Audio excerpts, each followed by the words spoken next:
जय हिंद बच्चों। Straight line का सेकंड पार्ट शुरू करते हैं हम और आप। बहुत ही आसान भाषा में अपन क्विक रिवीजन करने वाले हैं और पहला टॉपिक है अपना डिस्टेंस। डिस्टेंस बिटवीन पॉइंट और लाइन। एक पॉइंट है और एक लाइन है, उन दोनों के बीच में क्या डिस्टेंस होगी, डायरेक्ट फॉर्मूला देखते हैं। मान लेते हैं कि डिस्टेंस डी है, ठीक है। x1 y1 से अपन डिस्टेंस ले रहे हैं इस लाइन पर, मॉड लगा लेंगे।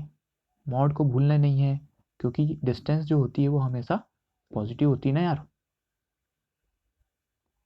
ये हो गया सिंपल सा formula, A x one plus B Y one plus C upon में under root A square plus B square, ठीक है। अगला पॉइंट है अपना फुट ऑफ परपेंडिकुलर, ठीक है। एक पी पॉइंट से आपने किसी लाइन पर एक परपेंडिकुलर डाला तो वहाँ पर एक कोई ना कोई पॉइंट तो मिलेगा, तो उस पॉइंट को आप कैसे निकालेंगे, मैं बताता हूँ कैसे निकालेंगे। X minus x one upon a equals to y minus y one upon b equals to minus of ax1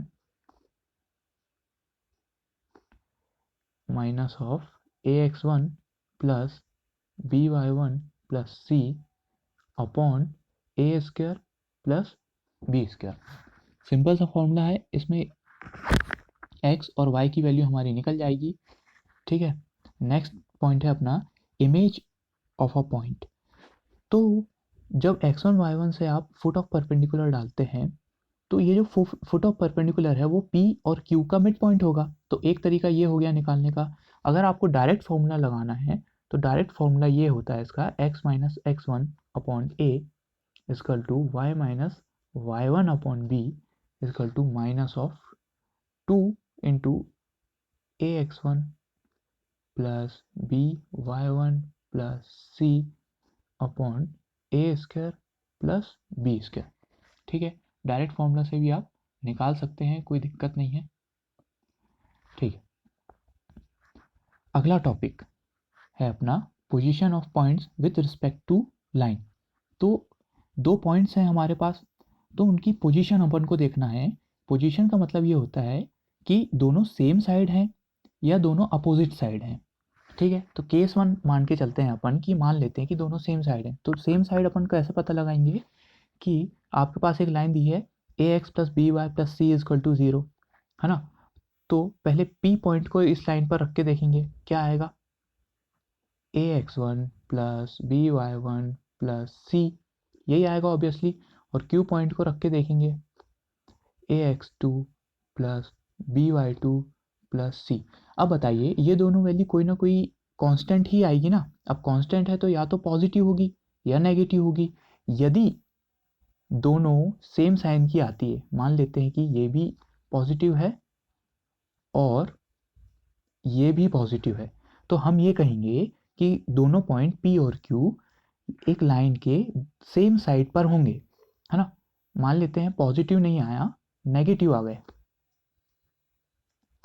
इस तरीके से अगर दोनों नेगेटिव आ रहे हैं तब भी दोनों सेम साइड ही होंगे, या तो इधर होंगे या इधर होंगे, कहीं पर भी होंगे, पर दोनों सेम साइड में ही होंगे।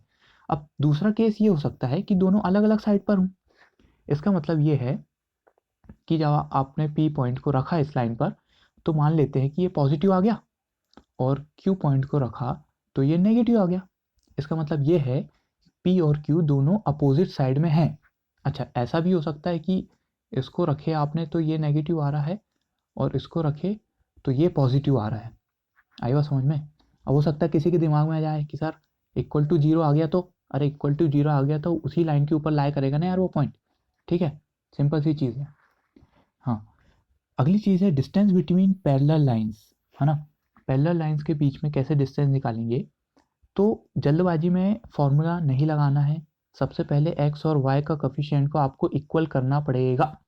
इसके बाद आपको एक छोटा सा फॉर्मूला लगाना है जो होता है, मान लेते हैं इन दोनों के बीच की डिस्टेंस जो है वो p है ना। तो p क्या हो जाएगा, c1 minus c two upon under root में a square plus B square. Mod लगाना मत भूलना क्योंकि डिस्टेंस जो है हमेशा पॉजिटिव होती है, ठीक। अगला टॉपिक चलते हैं, एंगल बाइसेक्टर्स। बहुत ही सिंपल सी चीज़ है। मान लीजिए आपके पास दो लाइंस हैं L1 और L2। अब दोनों एक दूसरे को इंटरसेक्ट कर रही हैं इस पॉइंट पर, ठीक है। तो इंटरसेक्ट कर रही हैं तो कुछ ना कुछ एंगल बनेगा, एंगल बनेगा तो एंगल बाइसेक्टर भी होगा। मान लेते हैं ये वाला एंगल बाइसेक्टर है B1 और इसको नाम दे देते हैं B2। इनकी इक्वेशन निकालना है। इनकी इक्वेशन कैसे निकलेगी? बहुत सिंपल से फॉर्मूले से निकल जाती है। A1x, एक minute, okay, plus B1y plus C1 upon under root of A1 का स्क्वायर प्लस B1 का square is equal to plus minus. अभी प्लस माइनस क्यों आ रहा है ये भी बताता हूँ। Plus C2 upon under root में A2 square plus B2 square.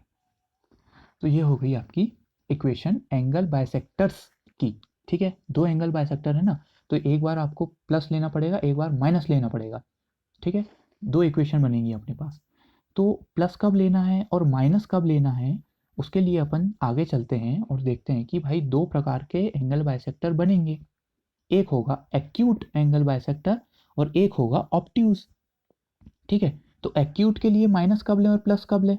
तो इसकी भी एक बहुत सिंपल सी मेथड होती है कि आपको जो स्ट्रेट लाइन की इक्वेशन दी है, पहले उसमें जो कांस्टेंट वैल्यू होती है ना C1 और C2, उसको आप पॉजिटिव बनाइए। आपने अगर उसको पॉजिटिव बना लिया है, उसके बाद A1 A2 plus B1 A2 की वैल्यू निकालना पड़ेगा। अगर ये ग्रेटर देन 0 आती है, मतलब पॉजिटिव आती है, तो आप नेगेटिव साइन लेंगे एक्यूट के लिए, ठीक है, और पॉजिटिव लेंगे ऑब्ट्यूज के लिए। और सेम इसका उल्टा करना है, जब A1 A2 plus B1 B2 की वैल्यू नेगेटिव आती है यानी लेस देन 0 है, तो पॉजिटिव साइन लेंगे एक्यूट के लिए और नेगेटिव लेंगे ऑब्ट्यूज के लिए, ठीक है। तो ये चार्ट का स्क्रीनशॉट ले लेना, इंपॉर्टेंट। अगली चीज़ है बहुत सिंपल सी, family of straight lines. Family of straight lines क्या होती है? मान लीजिए दो लाइन है आपके पास L1 और L2। अब दोनों एक दूसरे को किसी पॉइंट पर इंटरसेक्ट कर रही हैं इस पॉइंट पर, तो इस पॉइंट से बहुत सारी लाइंस पास हो सकती है, ठीक है ना। इस पॉइंट से बहुत सारी लाइंस पास हो सकती हैं। तो उन लाइंस की इक्वेशन अपन कैसे निकालेंगे? बहुत ही एक सिंपल सा फॉर्मूला होता है, उसको इस तरीके से लिखते हैं L1 plus lambda L2 equals to 0 where lambda belongs to R. कोई भी रियल नंबर हो सकता है लेमडा, है ना। तो लेमडा की वैल्यू रखते जाइए, आपको ये वाली लाइन मिल जाएगी, कभी ये मिलेगी, कभी ये मिलेगी, कभी ये मिलेगी, कभी ये मिलेगी, कोई भी लाइन मिल जाएगी, ठीक है। अब क्वेश्चंस में कई बार अलग अलग इक्वेशन कंडीशंस वगैरह देता है, उससे भी अपन लेमडा की वैल्यू निकाल के एक पर्टिकुलर लाइन की इक्वेशन फाइंड कर सकते हैं, ठीक है। But normally family of straight line की इक्वेशन यही होती है। ओके, नेक्स्ट टॉपिक है हमारा कॉन्करेंसी ऑफ लाइंस। देखिए कॉन्करेंसी का मतलब होता है कि एक ही पॉइंट से होकर गुजरना, ठीक है। तो मान लेते हैं कि ये तीन तीन लाइंस है अपने पास L1 L2 L3। ये तीनों लाइंस एक ही पॉइंट से होकर गुजर रही हैं, ठीक है, एक ही पॉइंट से होकर गुजर रही हैं। तो इसकी एक कंडीशन होती है, वो कंडीशन मैं बता देता हूँ। वो कंडीशन है A1 B1 C1 A2 B2 C2 A3 B3 C3। इसका आप डिटर्मिनेंट निकालिए, ये इक्वल टू 0 होना चाहिए। आगे बात समझ में? अरे कोफिशिएंट्स हैं ये सारे, A1 B1 C1 A2 B2 C2 और A3 B3 C3।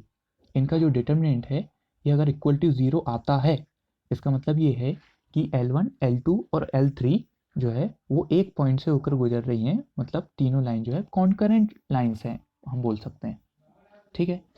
तो आई थिंक यहाँ पे सारे टॉपिक होते हैं समाप्त, स्ट्रेट लाइन ख़त्म, ठीक है। तो सब्सक्राइब करना, लाइक करना। ओके, थैंक यू, मिलते हैं नेक्स्ट वीडियो के साथ।